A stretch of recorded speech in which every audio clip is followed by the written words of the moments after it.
오늘 말씀은 시편 121편 1절에서 8절입니다. 어느 목사님이 책을 내셨는데 책 제목이 독특했죠. 엿장수 같은 하나님이라고 말입니다. 어떻게 그런 제목을 붙였는가 하면 엿장수는 사방팔방을 다니며 고물을 수집하게 되죠. 수거된 고물을 다시 재활용하게 되죠. 언젠가 보니까 폐스티로폼이 다시 재활용품으로 탄생하는데 훌륭한 건축자재로 거듭난 것을 보았습니다.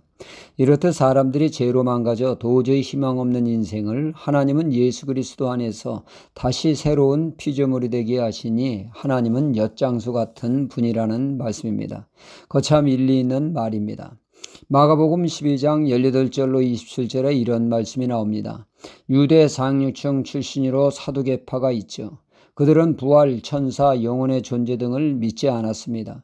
그러니 그들은 주님의 부활의 가르침에 심기가 불편했죠. 그들은 부활을 인정하지 않는데 주님은 강조하니 말입니다. 이에 그들은 주님의 말씀을 정면으로 반박하기 위해서 주님께 찾아와 이런 말을 합니다. 어느 집에 칠형제가 있는데 큰형이 장가를 들어 이세를 보기도 전에 죽었다는 것입니다. 그래서 계대 결혼법을 따라 그 뒤에 동생이 형수와 결혼하여 대를 잇고자 했는데 그도 그만 죽고 이런 일이 계속 발생하여 7째까지 형수와 결혼했다면 부활이 있으면 곤란한 일이 벌어지지 않겠느냐는 것입니다. 다시 살아나면 누구와 같이 살게 되냐는 것입니다. 그렇다고 7형제가 다 같이 살 수는 없고 이렇듯 부활이 있으면 곤란한 일이 한둘이 아닐 것이라는 말입니다.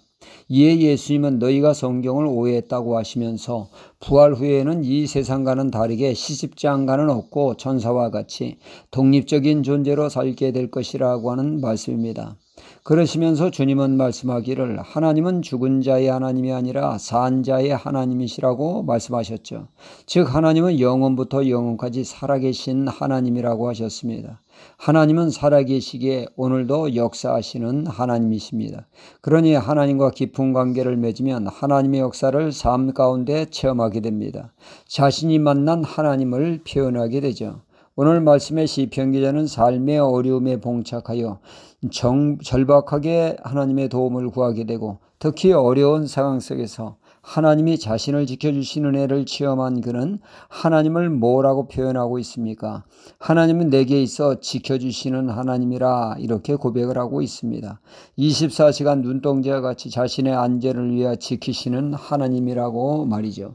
삶 속에서 만난 하나님을 생생하게 이렇게 표현하고 있습니다. 다윗도 그런 경험을 하지 않았습니까? 밀고자에 의해 다윗의 운둔처가 드러나게 되었고 사울왕은 친히 특수군을 이끌고 다윗을 제거하기 위해 나서게 됩니다. 이제 다윗은 도간에 던지러 꼼짝없이 죽을 수밖에 없는 상황이었죠. 점점 사울왕의 군대가 옥죄해 올 때 하나님은 갑자기 블레셋이 침범하게 돼 다윗 잡는 것보다 더 시급한 일이 발생하게 되어 사울왕은 아쉽지만 다윗을 눈앞에 두고 철군을 하게 됩니다. 이때 다윗은 안도의 숨을 내쉬며 하나님은 나의 생명을 보호하시고 지키시는 하나님이라고 고백을 했을 것입니다. 이렇듯 하나님을 체험하는 사람은 하나님을 리얼하게 표현하게 되죠. 아브라함 같은 경우 하나님을 어떤 분이라고 생각했을까요?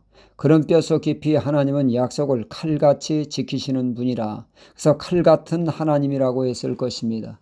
또한 하나님은 시험하시는 하나님이라고 불렀을 것입니다. 75세 노구에 자식을 주마 약속하신 하나님 25년이 되어 약속을 칼같이 이행하셨습니다. 그리고 창세기 22장에 이삭을 각을 떠 모리아산에 번제로 바치라고 하는 무서운 시험을 하시는 하나님을 보면서 그는 하나님은 시험하시는 하나님이라 말씀하게 된 것이죠. 시험을 통과하는 신앙이 되라고 우리에게 교면을 하고 있습니다. 마태복음 15장의 가나안 여인은 시험하시는 주님을 배우게 되죠. 가나안 여인을 대하는 주님의 모습은 평소와 사뭇 다릅니다. 사랑 많으신 주님이 찬바람 불도록 매몰차십니다. 정 떨어지는 말씀을 하시죠.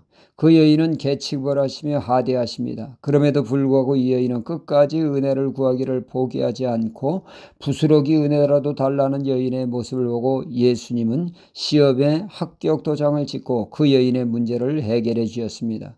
여러분들의 삶 속에서 만난 하나님은 어떤 하나님이십니까? 하나님은 오늘도 살아서 우리의 삶 가운데 역사하십니다. 오늘도 그 하나님과 동행하는 하루가 되어야겠습니다. 할렐루야.